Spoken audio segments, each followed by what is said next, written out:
You got to be in the right time in the right place.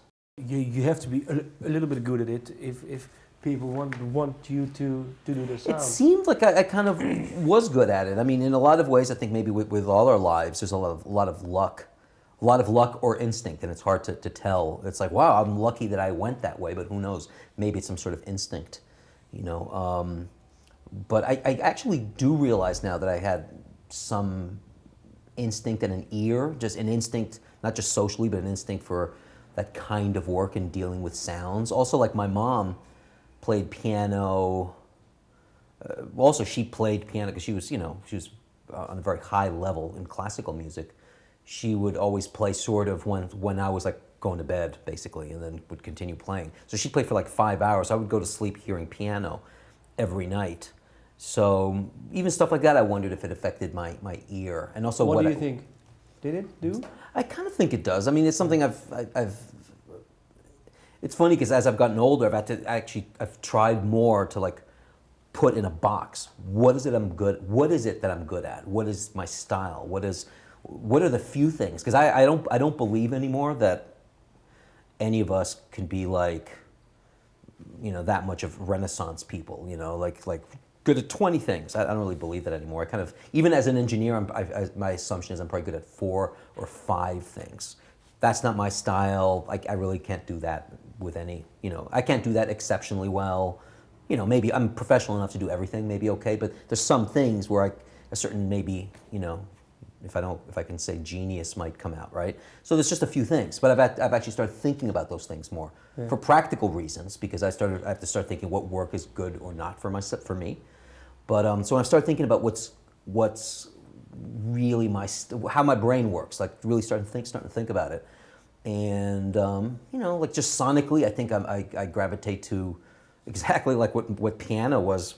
That my mom was playing lots of overtones, a very dense sound. I've always been very good with density and a lot of layers. Also, my mom worked with classical orchestras, classical music. So I would go see her, and she conducted orchestras too. So I'd go see that.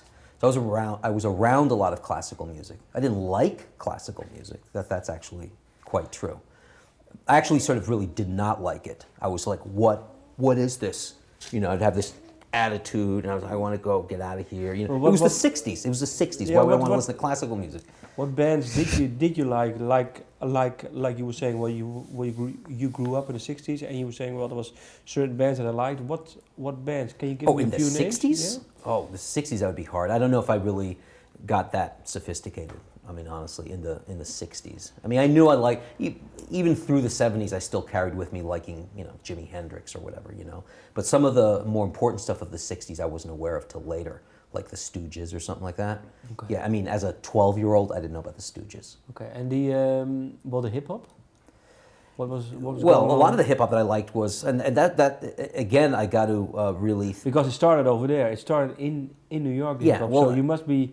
Well, you must be at the forefront, because I think it started at the middle of the 70s or something? Yeah. Well, actually, what's funny is occasionally when someone says, well, what's good advice, you know? And actually, one of the things I advise people, you got to be in the right time in the right place, you know?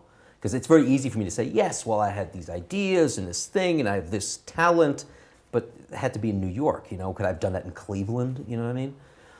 So really, I can say all I want and puff up my ego, but really, if I hadn't been in it, I have to thank New York City to some extent, and all the people that you know I came in touch with. So, but is there a rapper that you say, well, that's really that you've worked with or that you hung out with in the 70s? A rapper? Yeah, a rapper from New York. Yeah. Well, first of all, we all went to this. Actually, it's kind of true. I think I can safely say that everyone went to this place called the Roxy. Also, the scene was much smaller than like Brooklyn is now, which is just gigantic. Millions of people, you know, millions of people in bands. Back then, the whole scene was smaller. But yeah, Friday night at the Roxy, it was this like roller rink, and all those. It's kind of almost a second generation. So it's not like Kool Herc was at the Roxy, but Afrika Islam, Afrika Bambaataa, DST, who eventually did the scratching on Rocket with Herbie Hancock, and he's now DXT. I don't know why that's changed. Probably some legal copyright trademark thing. Anyway, he's DXT now. So he just blew me away. I remember just watching him spin at the Roxy, and that was the first time I really saw turntablism. And actually, I was really drawn to that because, again, my hostility to instruments, and it was sort of like, it was amazing seeing this sort of like mechanical, technical, equipment-oriented like creativity, you know. And I was just like transfixed by that. And actually, that's what helped me sort of like look at drumming again. Because when I did drumming, I used to do a lot of like poor man's version of electronica. Because like I said, a lot of that stuff was too expensive. So to actually do the poor man's version, I would get like weird boxes to do weird kinds of triggering off of drums and using delays, so they would trigger other things and then create some sort of like rhythm that sounded like a sort of like electronica programming. So it was all like very fake, you know. It was funny because actually in that song that we did, that was actually on a much higher level, of course, the Rocket Herbie Hancock song. What was funny is that song was a demo initially. Like it wasn't even certain what was going to happen, you know. It was sort of like, let's see if this works. And so we started that song without Herbie, and even some of the sounds and techniques were sort of done without things like samplers. Like it sounds like there's samplers on there, but samplers cost like $60,000. I mean, they were like huge things. There were huge things that you couldn't take across the Iron Curtain. You couldn't take them to the Warsaw Pact. You couldn't take them to Eastern Europe. They were like forbidden by the State Department, which is insane. But they thought that maybe the technology was too advanced to risk, you know, that kind of stuff. So that's how rare the whole idea and inaccessible the whole idea of even samplers was. So we would still do stuff like that. So even on that song Rocket, there's stuff where I'm faking samples with like tape loops or like, you know, just manipulating stuff, right? Like actually the delay that's in my bag that I'm going to use at my show tonight was actually used in Rocket, where I'm like trying to sneak some of the sounds in, like, you know, like capturing the sounds and like, you know, manipulating them in. So it's so what's my point? Yeah, so that was sort of my relationship to hip hop.